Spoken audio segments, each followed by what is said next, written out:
obviously I read a book, The Miracle Morning, and I started waking up at 3 a.m. and I was just sleep deprived. I did it for like over a year, and I would try to get in my gym session. I try to start my own passion project. Forever Landlord is what I started. 4Delta means forever difference. Commit to something forever. So I've reframed my mind. It's like, hey, the four most important things that I commit to in my life is faith and Jesus, and that's important for me. And then my wife and kids, that's important.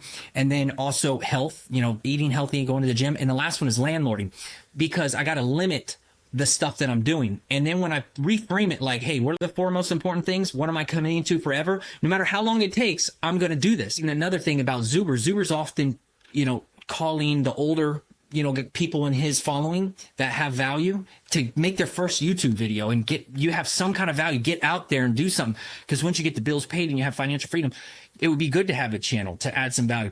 So I would just encourage you to try to make time. Even if you don't start a community, start like creating like an Evernote and start like a curriculum. Like, okay, how would I help somebody do what I've already done while it's fresh in your brain? Because what will happen, which I experienced, you're handling small problems now that later you're going to look back and like, this is minuscule, nothing, and you won't even talk about it because it's so minuscule to you.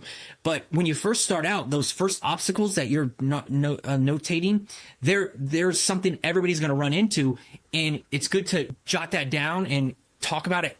Because later you're going to think it's insignificant and you'll skip it, but it's actually something that you went through, and the new people are going to go through it. So no, dude, that's such a good point there. It reminds me of this thing. It's like the curse of knowledge, where it's like the more that you learn, right? Like it goes back to what exactly you just said, right? The more that you learn, like you learn these lessons, you solve these problems, but you're continuing down that journey. So like that second, third step, and you're on step 20.